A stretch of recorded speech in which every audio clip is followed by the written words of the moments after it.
Yes, my dear Gen Z students,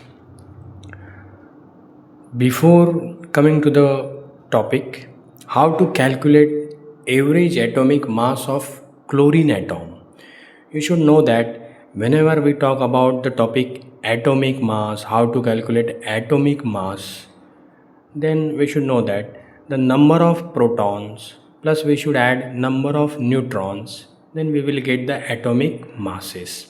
Means proton neutrons are found in nucleus, so these are also known as nucleons.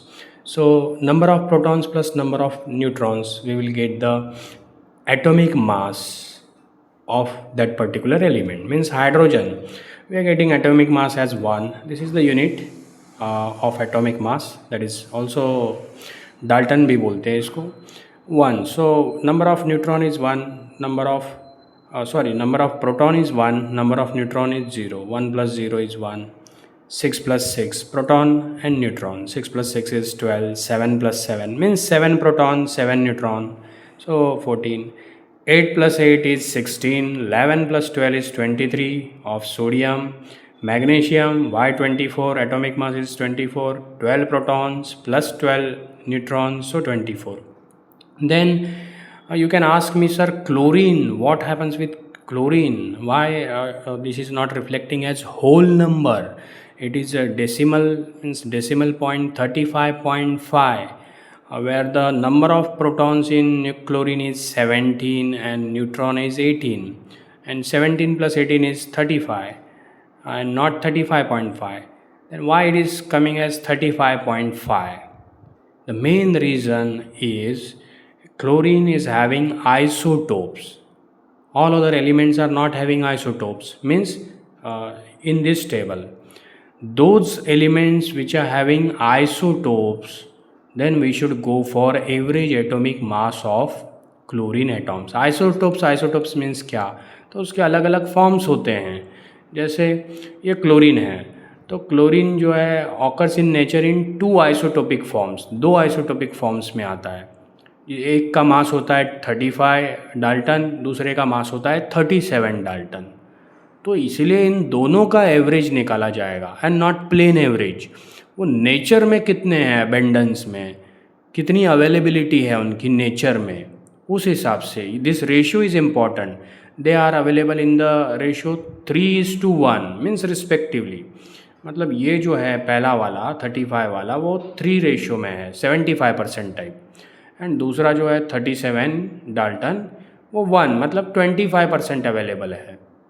तो sir अभी इसका कैसे calculate करें chlorine का average atomic mass? तो we are calculating average atomic mass. It's very simple method. 35 first, ये कितना percentage है भाई? तो 3 रेशियो है ना, मतलब 75%. यू कैन राइट 75 अपॉन 100, 75%, और 3/4, 4 में 3 हिस्सा है, 3 पार्ट्स है, प्लस ये दूसरा वाला है सर कितना है? तो ये दूसरा वाला 37 है ना, तो पहले 37 लिखो मास उसका जो भी आइसोटोप्स है, इनटू रेशियो बाद में आता है, इनटू मतलब 25% है, 25/100. तो ये है. कोई इससे भी सिंपल फटाक से लिख सकता है. हाँ, कैसा लिखना होगा? बिंदास लिखना होगा यार. आपको 35 ये जो दिया है मासेस वो लिखना है, इनटू ये जो भी है, या जैसे 3 है मतलब 3/4 है ना, तो मतलब इनटू 3 है, अपॉन 4 है ये, प्लस ये 37 है, इनटू 1/4 है ये. तो मतलब कोई डायरेक्टली ये स्टेप लिख सकता है. हाँ, डायरेक्टली इस स्टेप पे भी जा सकता है. 35 × 3 plus 37 × 1, because denominator is already common. मतलब डायरेक्टली ये स्टेप पे भी जम जा सकता है, जम कर सकता है. 35 दैट इज़ द मास. 35 है एक आइसोटोप का. फिर ये रेशियो है, जो रेशियो और परसेंटेज वॉट एवर, इंटू 3 है. अगर आड़ा टेढ़ा परसेंटेज दिया है कुछ 79, कुछ भी ऐसा 61, तो आप डिनोमिनेटर में 100 ही रखो. जस्ट मल्टीप्लिकेशन करके ऐड करना है. ये पहला फॉर्म है, ये दूसरा फॉर्म. 3 फॉर्म्स रहेंगे तो 3 फॉर्म को, लाइक वेरी सिंपल, 35 इंटू 3, 5 3 ज़ा 15, 1 कैरी ऑन, 3 3 ज़ा 9 प्लस 1 10 प्लस 37 1 ज़ा 37 अपॉन 4। टोटल करते हैं 7 प्लस 5 12, 10 प्लस 1 11, 11 प्लस 3 14 अपॉन 4।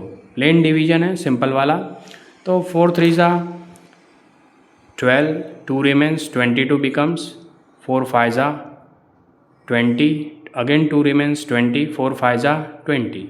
ये आगे आपके डाल्टन माउस है।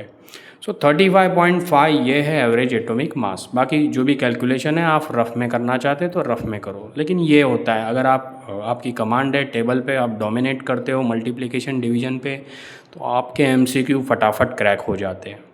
तो ऐसे और वीडियोस में और डालता रहूँगा, जस्ट टच में रहना, एंड थैंक्स फॉर वॉचिंग।